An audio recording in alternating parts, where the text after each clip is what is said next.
신명기 6장 16장 9절에서 12절의 말씀을 가지고요, 맥추절을 지키라, 이런 제목으로 함께 우리 하나님 말씀을 상고하려고 합니다. 하나님께서는요, 아담과 하와를 통해서 인류 구원의 역사, 하나님의 통치하는 나라가 임하기를 원하셨지만, 그렇지만 범죄함으로 말미암아 그 하나님께서 구원의 역사를 다시 펼쳐야 되는 그러한 일이 이제 있게 되어졌습니다. 그래서 갈대아 우르 땅에 그 우상, 이 만연한 곳에서 우상 만들어 팔고 있는 데라라고 하는 그 집안의 아들 아브람을 주목해 보셨어요.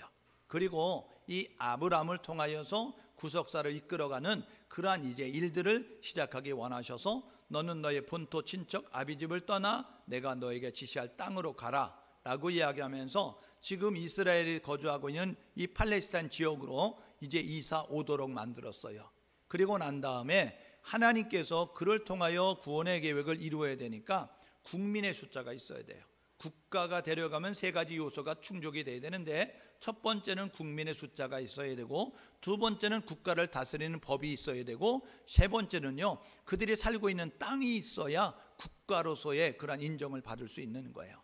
국민과 법과 이제 영토가 있어야 되는데, 이 국민의 숫자를 만들기 위해서 아브라함의 아들이 그 이삭이라고 하는 아들이 있잖아요, 약속의 아들, 그를 통하여 이제 그 이삭이 야곱과 에서를 낳게 되어지고, 에서와 야곱을 통하여서 12 그런 아들을 낳게 되어지면서, 그러면서 약속의 일을 통하여서 하나님께서 이제 이스라엘을 국민의 숫자가 되게 만드는 그 일을 행하게 되어집니다. 그러하기 위해서 그들을 어디로 보내냐면 애굽 땅으로 보내는 거예요. 요셉을 먼저 이사 보내시고, 그 다음에 야곱과 그의 이제 요셉의 형제들이 애굽 땅에 가서 430년 만에 애굽에서 나올 수 있는 국민의 숫자가 되어졌습니다. 민수기 1장에 보니까 20세 이상으로 남자, 전쟁에 나갈 만한 숫자가 60만 3,550명이니까 플러스 여자 플러스 아이들 하나 둘 하면 200만 명 좋게 될 것이다 라는 그러한 이제 국민의 숫자가 되어졌다는 거예요. 그 국민의 숫자가 되어지니까 하나님께서 이들을 통하여서 이제 이 나라를 이제 구속하는 그 일들을 이루셔야 되겠다 하고 시작을 하게 되어집니다. 그래서 그들을 애굽에서 나오게 하죠. 출애굽입니다. 그리고 난 다음에 시내산에 이르게 되어졌을 때 그들에게 율법을 주는 거예요. 하나님께서 출애굽기 19장 5절 6절에 보니까 언약을 체결하시면서 내가 너희 하나님이고 너희는 나의 백성이 되자라고 언약을 체결하면서 그들에게 시내산에서 율법을 주셨습니다. 이 법을 따라 살아야 한다, 이것을 지키며 살아야 된다라고 하나님께서 모세를 불러서 말씀해 주셨어요. 그리고 난 다음에 그들에게 약속의 땅, 그들에게 젖과 꿀이 흐르는 땅을 약속하셨고, 그 땅으로 이주하도록 행하게 만드셨습니다.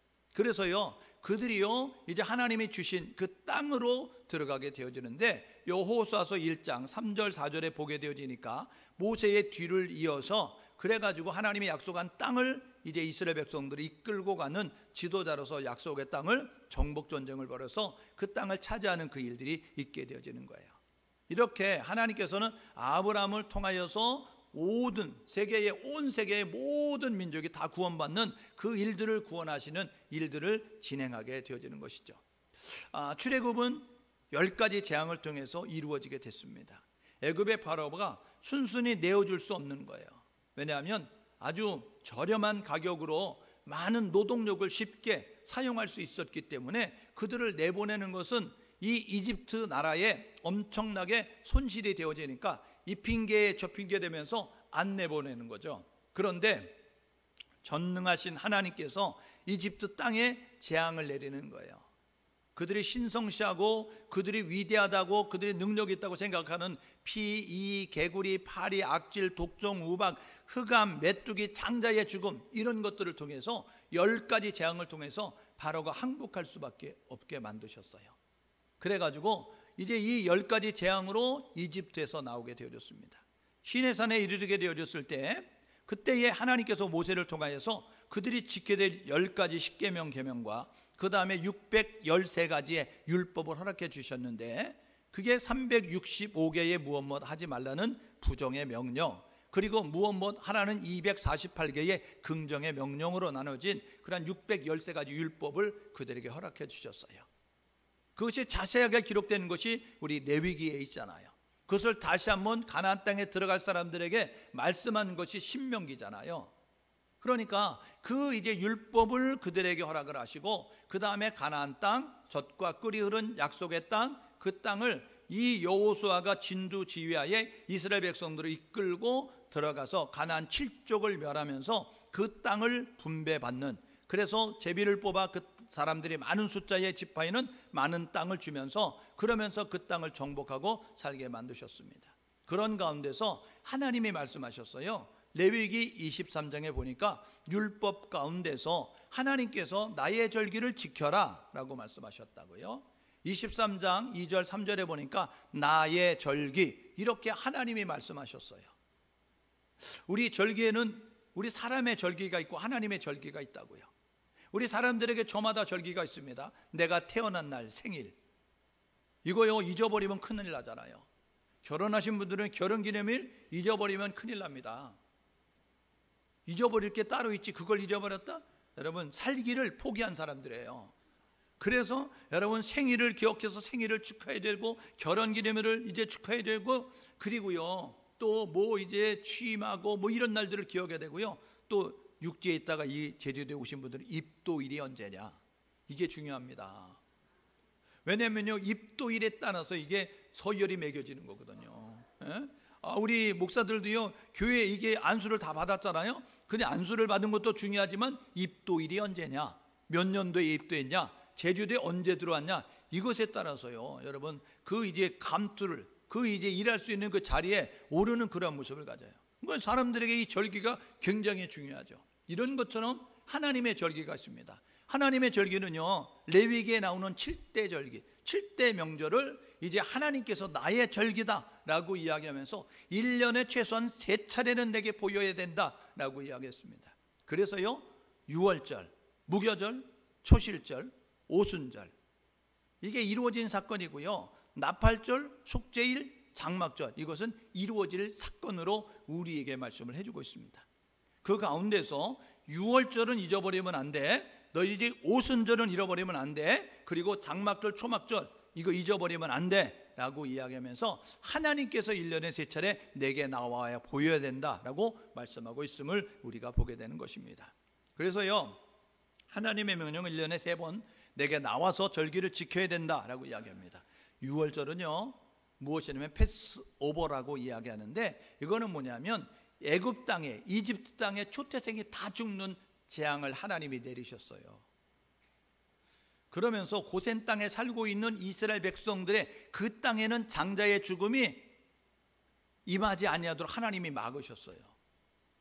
그러니까요 이 장자의 죽음이 이집트 땅에, 왕에게, 신하에게, 백성들에게, 그리고 심지어는 짐승들의 초태생까지 다 죽어서 이집트의 곡소리가 안 나는 집안이 하나도 없었다는 거예요.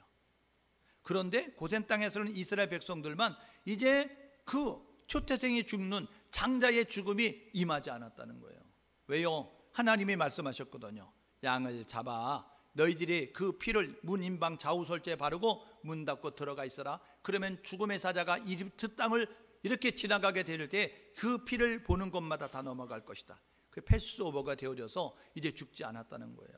그래서 이 장자 죽음으로 말미암아 그들이 출애굽 이집트에서 탈출할 수 있는 그러한 일이 벌어졌기 때문에 그들이 기쁨으로 하나님의 구원에 그 은혜에 감사한 모습 가지고 이렇게 유월절을 잊지 말고 지켜야 된다라고 이야기하는 거예요.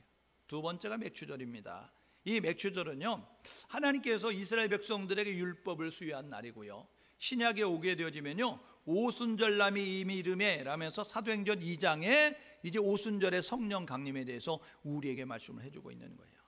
그러니까 율법이 가나안에 들어가는데 굉장히 중요합니다. 여러분, 성령이요 천국 가는데 굉장히 중요하거든요. 그렇기 때문에 이 맥추절 기억하면서 너희들이 잘 지켜야 된다라고 이야기했어요.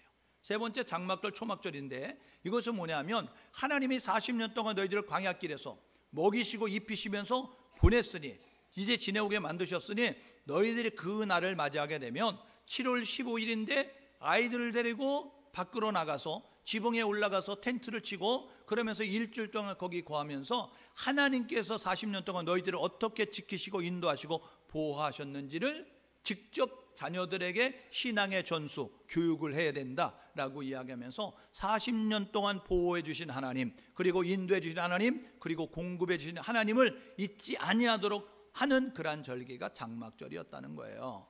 왜 절기를 지키게 했을까? 그것은 뭐냐면요, 이 이스라엘 백성들로 하여금 감사하는 법을 가르치기 위해서 그런 거예요. 여러분은, 우리는요, 원수는 돌에 새기고 은혜는 흐르는 물에 새기는 그러한 이제 모습을 갖습니다. 돌에 새기면요, 잊어버리지 않습니다. 지워지지 않아요. 그러니까 이제 내게 섭섭했던 사람, 내게 불편하게 했던 사람, 내게 손해를 끼쳤던 사람, 내 두 눈에 흙이 들어가기 전에는 절대로 잊을 수가 없어. 너 내 눈에 눈물을 빼게 만들었냐? 그렇다고 하면 너 눈에는 피눈물이 날 거야 라고 다짐하고 있는 것이 우리 인간들의 속성이거든요. 그런데요, 은혜는요, 쉽게 잃어버리는 거예요.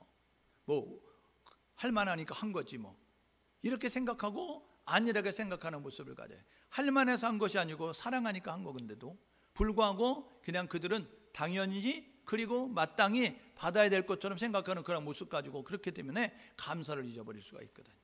하나님께서 왜 절기를 지키라고 했느냐면 감사하는 법을 가르치기 위해서 절기를 지켜라 라고 이야기한 거예요. 두 번째는 뭐냐면요, 인생을 살아가면서 즐겁게 살아가도록 하기 위해서. 오늘 읽었던 말씀에 보니까 너희들이 함께 모여 즐거워하라 라고 이야기하는 거예요. 여러분, 어떤 인생은요, 살지 못해서, 죽지 못해서 사는 인생들이 있어요. 억지로 살아가는 인생이 있다고요. 여러분, 억지로 사는 인생이 되지 말고 기쁨으로 살 수 있는 우리 모두가 될 수 있기를 주님의 이름으로 축복합니다. 여러분, 하루하루가 설레이는 마음으로 살아가는 모습을 가져야 돼요. 기대하는 모습으로 살아야 돼요.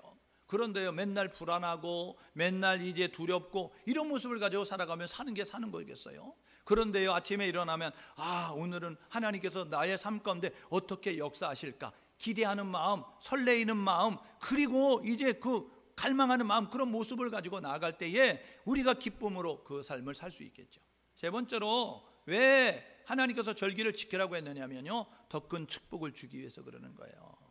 감사를 하는 자들에게 하나님이 더 큰 감사를 준비하고 있는데, 이 절기를 맞이해서 감사하는 모습을 갖게 되면 그것을 구실 삼아, 그것을 빌미 삼아 하나님께서 감사하기 위해서 절기를 지켜라 라고 이야기하는 거예요. 어떻게 지켜야 될까? 규례대로 지켜야 되는 거 아시죠? 내 마음대로 하면 안 됩니다. 여러분, 그 레위기 10장에 보게 되어지니까요, 그 아론의 아들 나답과 아비후가요, 하나님이 정하지 않는 불로 분향하다가 여러분, 하나님의 징계를 받았습니다. 하나님이 정한 불로 분향을 해야 되는데, 제사를 드려야 되는데 하나님이 정한 불이 아닌 자기 멋대로 행하는 모습을 가지면 이는 이래놓고도 인정받지 못하는 모습을 가져요. 어떻게 지켜야 되느냐? 규례대로, 말씀대로, 정한 법칙대로 행해야 된다고요. 두 번째는요, 하나님이 지정한 곳에서 해야 되는 거예요. 오늘 읽었던 말씀에도 보니까 뭐라고 이야기합니까? 하나님께서 자기 이름을 두시려고 그것에 이제 둔 곳, 6절에 보십시오. 여호와께서 자기 이름을 두시려고 택하신 곳에서, 하나님께서 자기 이름을 두신 곳에서 이제 내가 그 제물을 드리면서 절기를 지켜야 된다라고 이야기하는 거예요. 세 번째로는요, 제물을 가지고 드리는 거예요. 하나님 앞에 나올 때 빈손 들고 나오는 것이 아니고, 입술로만 그냥 이렇게 감사합니다라고 고백하는 것이 아니고, 형편대로, 자원하는 대로, 기쁜 마음으로 너 이제 할 수 있는 대로 최선을 다하여 예물을 준비해서 하나님 앞에 드리라 라고 말씀하고 있는 것이죠. 오늘 우리가 맥주 감사주를 맞이했습니다. 처음 이제 교회 나오신 분들은 교회 갔더니 맥주 먹는 날인가 보더라 이렇게 이야기할 수 있는데, 여러분, 맥주 먹는 날이 아니고요, 보리 맥자에다 여러분 이 추수할 추자를 쓴 거예요. 그러니까 이 맥주절이라는 것은 뭐냐면 이 보리와 밀을 추수하는 그 절기를 맞이했는데, 그 보리를 수확함이, 밀을 수확함이 하나님의 은혜로 되어졌다는 거예요. 하나님의 보호하심과 하나님의 공급하심과 하나님의 인도하심 따라서 이제 수확을 얻게 됐다는 것이죠. 여러분, 농사를 한다고 농사가 내 마음대로 되는 것입니까? 여러분, 농사는요, 하나님이 도와주셔야 되는 거 아시죠? 햇빛을 주셔야 되고요, 비를 주셔야 되고요, 바람을 주셔야 되고요. 여러분, 그게 적절히 되어져야 되는 거예요.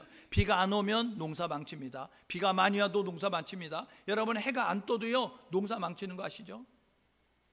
그러니까요, 이 봄철에 여기 안개 많이 끼는데, 안개 많이 끼면요, 이 귤꽃에 여러분 그 귤꽃이 필 수가 없는 거예요. 그렇게 되면 병충해가 많이 생겨서 수확에 여러분 엄청난 손해가 있게 되어지는 거예요. 그러니까 우리가 노력을 하지만 우리의 노력보다 더 뛰어난 하나님의 보호하심이 있어야 되는데 햇빛을 주셔야 되고 적당히 비를 주셔야 되고 바람을 주셔야 되고요.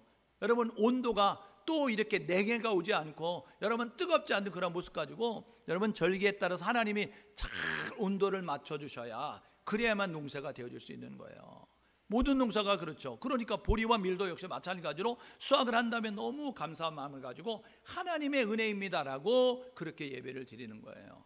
그런데 이 맥추절에 그러한 다른 명칭이 있는데 77절 오순절 이렇게 얘기합니다.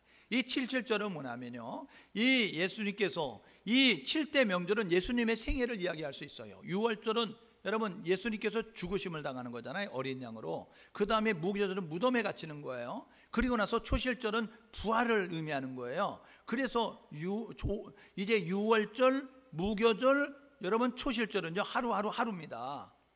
그리고 난 다음에 그 다음부터 여러분 이제 그 50일이 지나게 돼요. 7주가 지나고 나면 그러면 나타난 날인데 그것이 맥주절이라는 거예요.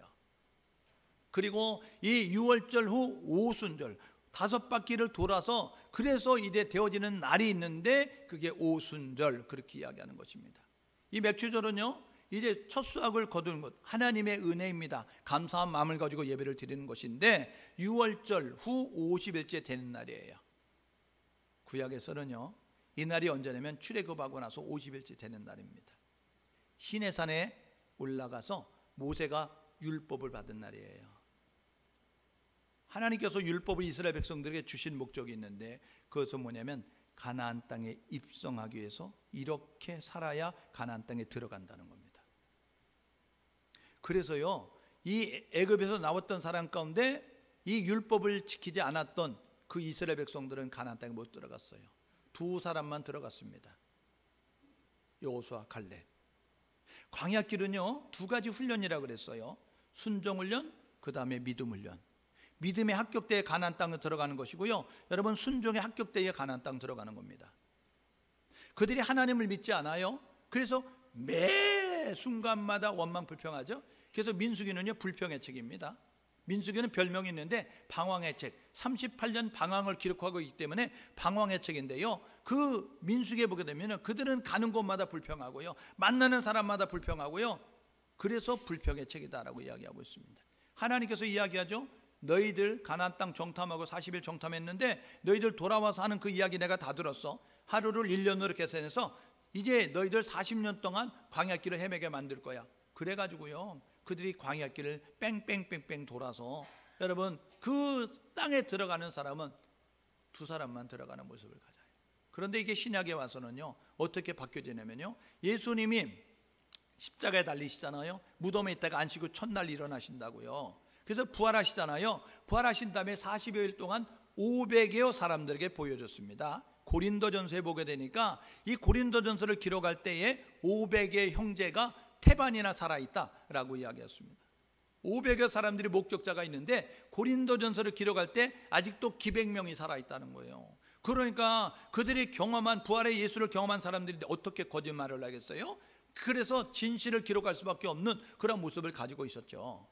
예수님께서 그런 다음에 그 감람산에서 그들이 보는 앞에서 올라가시잖아요. 그러면서 약속하죠. 너희들이 본 모습 그대로 다시 오신다 라고 말씀하면서 재림을 약속하시고 올라가셨어요. 그리고 약속하셨습니다. 누가복음 24장 49절에 보니까 뭐라고 이야기하면 아버지께서 너에게 약속한 것이 이피울 때까지 이 성을 떠나지 말고 머물러라 라고 이야기했어요.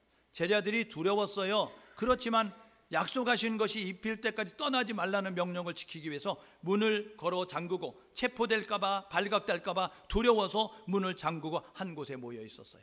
몇 날이 못 되어 그들 가운데 임하게 되어졌는데 오순절날이 이미 이름에 그들에게 급하고 강한 바람처럼 그리고 불의 혀같이 갈라지는 것들이 그들 가운데 임하면서 그들의 혀가 돌아갔는데 혀가 말리게 되어졌는데 각 나라 방언으로 말하기 시작했어요. 이것을 성령 강림, 성령 이제 세례라고 이야기하는 그 사건이 그들 가운데 임하게 되어진 거예요. 이 신약의 성령 강림은요 교회에 성령을 부어주시는데 그 부어주신 목적은 뭐냐면 천국 갈 수 있도록 인도하기 위해서 성령을 부어주시는 거예요. 그러니까요, 이 로마서 8장 9절에 보게 되면 그리스도의 영 없으면 그리스도의 사람 아니다 라고 이야기합니다. 교회에 왔다고 구원받는 게 아니에요. 예수를 믿어야 구원받습니다. 예수를 믿기 위해서 내가 죄인됨을 고백해야 너희가 예수 그리스도로 제사함받고 세례를 받으라. 그리하면 성령을 선물로 받으리니 우리 가운데 성령의 선물이 임한다고요. 성령님이 임하게 되어지면, 그러면 이 땅에 살지만 우리는 전혀 다른 생각과 전혀 다른 말과 전혀 다른 행동을 하며 살게 되어지는 거예요. 성령 받은 사람이 옛날처럼 산다? 성령 안 받은 겁니다. 왜요? 성령 받으면 다르게 살게 되어졌어요. 보는 게 달라진다니까요. 관점이 달라지고 생각이 달라지고 말이 달라지고 행동이 달라질 수밖에 없어요. 그런데 내가 교회를 다니는데 아직도 옛날 성질 그대로 있고 옛날 생활 방식 그대로 있고 옛날 생활 모습 그대로 있다. 이것은 뭐냐면 성령이 없는 거예요.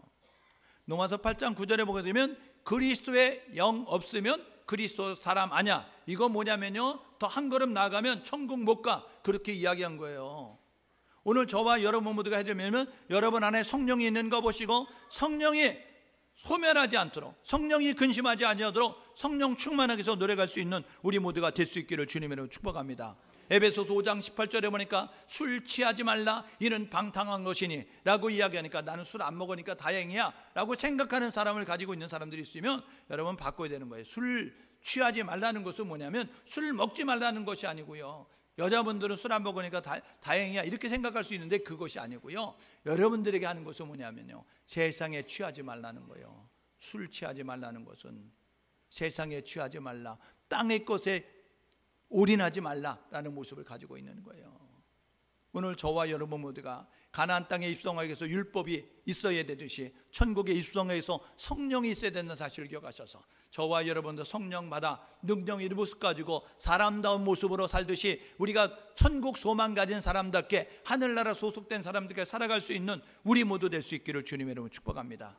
제 맥주절에 드리는 제물의 방식이 있어요. 아무거나 드리는 거 아니죠. 여러분, 그 레위기에 보게 되면요, 5대 제사가 있습니다. 번제, 소제, 속제제, 속건제, 화목제. 여러분, 그 제사를 드릴 때 4가지 제사 방법으로 드리잖아요.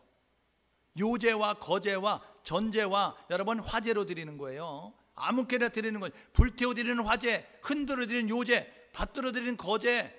여러분, 그리고요 이제 빻아서 으깨어서 드리는 전제로 드려지는 그런 모습을 갖게 되어지거든요. 이 맥주절에 드리는 그 제물 드리는 방식은요, 떡 2개 2마리 양을 드렸습니다. 이거는 뭐냐면요, 유대인들은 특권 의식을 가지고 있었어요.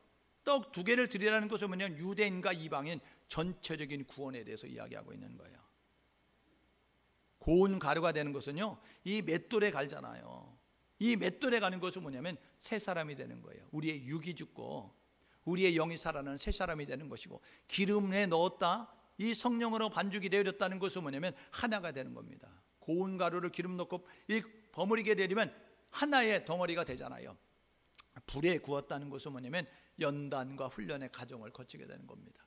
그리고 누룩을 넣었다는 것은, 누룩은 죄를 상징하지만 또 다른 의미가 있는데, 누룩은 뭐냐면 부풀어 오르는 기능이 있어요. 부풀리게 하는 기능이 있다고요. 이거는 뭐냐면 성령의 역사로 복음이 확산되기를 원하는 거예요. 성령으로 말미암아, 우리 안에 계신 성령으로 말미암아 땅끝까지 복음 전하기 원하시는 하나님의 소원을 이루어드릴 수 있다는 거예요. 사도행전 1장 8절에 보니까 오직 성령이 너에게 임하시면, 성령이 너에게 임하시면 증인이 되는데 예루살렘과 온 유대와 사마리아 땅끝까지로 내 증인이 되리라 말씀하잖아요. 여러분, 증인되는 비결은 성령 받아야 되는 거예요. 그러므로 저와 여러분들과 성령 받아 땅끝까지 증인되는 하나님의 소원 이루어드리는 우리 모두 될 수 있기를 주님의 이름으로 축복합니다. 맥주절 교훈은 2가지입니다. 오늘 읽었던 본문의 말씀을 보게 되면 하나님의 은혜를 잊지 말라. 여러분, 은혜를 잊지 않으면 여러분 감사의 고백을 드리며 살 수 있어요. 은혜를 잃어버리면 감사가 사라지는 모습을 갖게 되어진다고요. 부모의 은혜를 잊지 않으면 부모의 은혜에 감사한 모습을 갖는다고요. 나라의 은혜를 잊지 않으면 나라의 감사한 모습 가지고 살아간다고요. 스승의 은혜를 잊지 않으면 스승에게 감사한 모습 가지고 산다고요. 하나님의 은혜를 잊지 않으면 하나님의 그 이제 자녀다운 모습을 가지고 살아가는 그런 삶이 되어지는 거예요. 오늘 저와 여러분 모두가 맥주절은 이제 7월 첫째 주일 지켜지잖아요. 상반기를 끝나고 하반기에 드리는 첫째 주일에 지켜지고 있는데, 이 상반기를 지켜주신 하나님의 은혜에 잊지 아니하고 하나님 앞에 감사의 고백을 드리는 모습 가져야 된다는 거예요. 2번째 중요한데, 그것은 하나님 앞에 감사의 고백을 드렸냐? 그렇다고 한다면 그것이 사실임을 입증하는, 그것이 진짜임을 입증하는 표가 있는데, 그것은 뭐냐면 이웃과 함께 하라는 거예요. 객과 고아와 나그네와 그리고 이 가난한 자들과 함께 하면서 그들에게 이웃사랑을 실천하라는 것입니다. 여러분, 요한일서 3장 18절에 보게 되리니까 말과 혀로만 사랑하지 말고 행함과 진실함으로 하라라고 이야기합니다. 말로 사랑한다고, 너희들이 입술로 사랑한다고 그렇게만 말하지 말고 행함으로 진실함으로 사랑하라라고 이야기해요.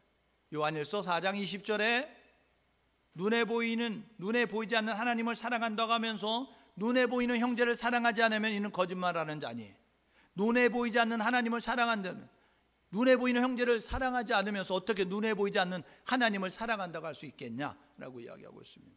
여러분, 눈에 보이지 않는 하나님을 사랑한다고 고백하는 우리가 해야 될 일은 뭐냐면 눈에 보이는 형제를 하나님이 사랑하길 원한다는 사실을 기억하셔서 하나님의 은혜를 깨달은 우리가 해야 될 뭐냐면 이웃사랑 실천하며 살 수 있는 우리 모두가 될 수 있기를 주님의 이름으로 축복합니다. 주변을 돌아보십시오.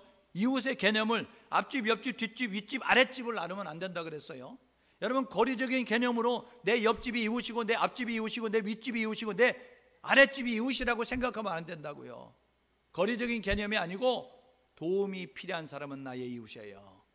거리를 떠나서 이 한국에 있지 아니하고 제주도에 있지 아니하고 해외에 있고 다른 곳에 있다라고 해도 우리의 도움이 필요한 모습을 가지고 있다고 한다면 그들은 나의 이웃이다, 이런 생각을 가지고 그들과 함께 하기 위해서 그들을 사랑하고 사랑한다고 고백하는 것만큼 그 사랑을 실천할 수 있는 우리 모두 될 수 있기를 주님의 이름으로 축복합니다. 우리는 하나님의 은혜로 사는 자잖아요. 6월절은 죄와 사망과 저주에서 구원해 주심에 감사하는 거죠. 맥주절은요, 성령을 주셔서 우리가 인생을 살아갈 때에 패배자의 삶이 아니고 승리자의 삶을 살 수 있도록 인도하신 하나님의 은혜에 감사한 모습 가지고 나아가는 거예요. 장막절은요, 보호하심과 인도하심을 따라서 천국 소망을 가지고 힘있게 달려갈 수 있는 그러한 기회를 주신 하나님 앞에 감사한 마음 가지고 우리가 감사의 절기로 지켜지는 겁니다. 2019년도 상반기 여러분 잘 지내왔잖아요. 우리가 이 자리에 있는 것이 하나님의 은혜입니다. 지금까지 지내온 것이 하나님의 은혜라고요. 그렇다고 한다면 이 상반기를 잘 지내고 후반기를 시작하는 이쯤에 우리가 해야 될 뭐냐면 지금까지 지내온 것이 하나님의 은혜임을 잊지 아니하고 하나님의 은혜에 고백할 수 있는 우리 모두가 될 수 있기를 주님의 이름으로 축복합니다. 여러분, 후반기를 시작하는데 하나님의 은혜로 우리가 승리할 것을 믿고 미리 감사할 수 있는 성도가 될 수 있기를 주님의 이름으로 축복합니다. 그러니까 여러분, 주어진 일이 되어져서 감사함도 귀한 일이지만 되어줄 줄 믿고 미리 감사함도 하나님이 귀하게 보시는 믿음의 사람임의 믿음의 표현임을 깨닫고 저와 여러분 모두가 2019년도 1월부터 6월까지 하나님의 은혜로 잘 지내왔는데 7월 달에는 더 좋은 일이 있을 거야, 8월 때는 더 좋은 일이 있을 거야, 12월 끝자락에는 더 좋은 일이 있어서 하나님이 이렇게 하셨습니다라고 감사의 고백을 드릴 수 있는 삶을 하나님이 허락해 주실 거야, 이런 이제 생각을 가지고 기대감을 가지고 미리 감사하는 우리 모두가 될 수 있기를 주님의 이름으로 축복합니다. 그리고 그 감사의 표현으로 진짜임을 고백할 수 있도록 저와 여러분 모두가 눈에 보이는 이웃을 사랑함으로 말미암아 이 맥주절 하나님의 은혜 감사합니다 라고 끝나는 것으로 끝나지 말고 주변을 돌아보며 이웃사랑 실천하고 이웃사랑 행동으로 표현하면서 나아감으로 말미암아 하나님에 대한 감사의 고백의 진짜임을 표현하는 우리 모두가 될 수 있기를 주님의 이름으로 축복합니다. 시간에 우리 함께 찬양을 부르고 기도하기 원하는데요, 여러분 너무나 잘 아는 찬양이죠. 날 구원하신 주 감사, 우리 찬양 드리고 우리 기도하기 원합니다.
눈에 보이는 형제와 이웃을 사랑하면서 우리가 그 감사를 표현하며 살 수 있도록 인도해 주시기에 이웃사랑의 최정점은 복음 전파임을 깨닫고 하나님 우리 주변에 예수를 알지 못하는 사람들의 복음과 예수를 전하며 살 수 있는 우리 모두가 될 수 있도록 인도하여 주옵소서. 함께 마음을 모두어 기도하겠습니다. 하나님 아버지 은혜를 감사합니다.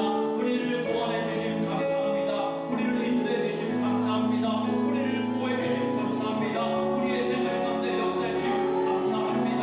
오늘도 주의 은혜 가운데 이 자리에 있음을 감사하며 하나님 우리의 삶 속에서 하나님의 역사여 주시기를 간절히 원합니다. 하나님의 구하심 가운데 성장하게 될 줄 믿습니다.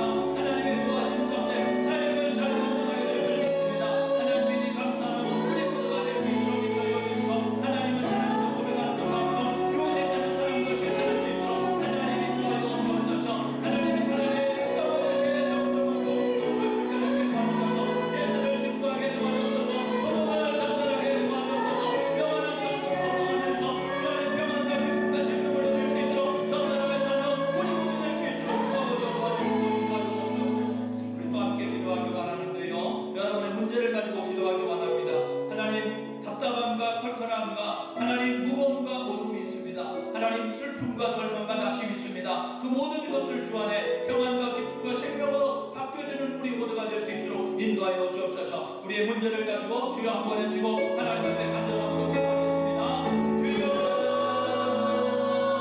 하나님 아버지 감사합니다. 우리를 불러주셔서 감사합니다. 하나님께서 선하신 감사합니다. 우리에게 영광을 받으셨기에 하나님의 감사합니다. 예수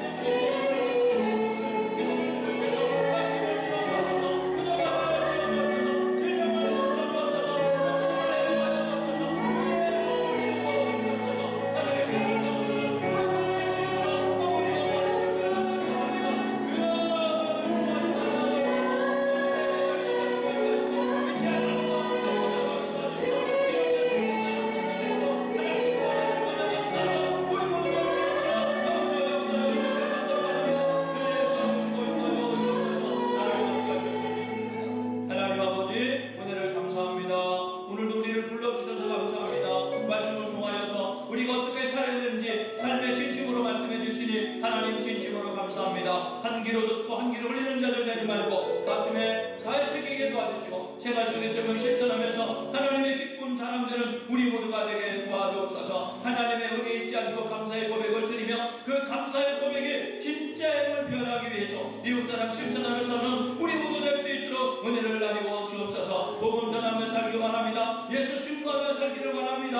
하나님 많은 사람들이 주 안의 평안과 기쁨과 자유함을 누리며 살 수 있도록 인도하여 주옵소서. 오늘도 예배 드리며 정성을 모두서 하나님 앞에 예물을 드립니다. 11조 예물을 드립니다. 절기를 맞이해서 맥주 감사 예물로 하나님 앞에 영광 돌립니다. 선교 예물 드리고 감사 예물 드리며 하나님 구역 예물 드리고 아버지 하나님 또 이렇게 주일원금과 하나님 구제 예물로 하나님 앞에 영광 돌립니다. 하나님 예물 예물 받아주시고 그 제목제목 응답해 주셔서 하나님 부유하게 하시고 풍성케 하시는 하나님의 은혜 가운데서 어제보다 오늘이 안정되고 오늘보다 내일이 더 풍성해져 가면서 누리고 다스리고 지배하고 정복하는 귀한 생활 되게 도와주옵소서. 하나님 나라가 확장되기 원합니다. 구원받는 백성이 많아지기 원합니다. 절망과 낙심 가운데 사람 주의 사랑 실천하면서 하나님 용기와 힘을 내면서 다시 한번 재개하는 힘도 아버지 얻을 수 있도록 인도하여 주옵소서. 우리 교회가 건강하게 하시고 하나님 많은 사역을 감당하고 부정함이 없도록 인도하여 주셔서 주님 오시는 그날까지 십자가의 아버지 복음의 능력을 나타내면서 많은 사람들 생명으로 인도함에 부정함이 없는 건강한 교회가 될 수 있도록 도와주시고 인도하여 주옵소서. 그렇게 축복하시고 역사하실 하나님 기대합니다. 이 땅 가운데 다시 오실 예수 그리스도의 이름으로 축복하고 기도드립니다.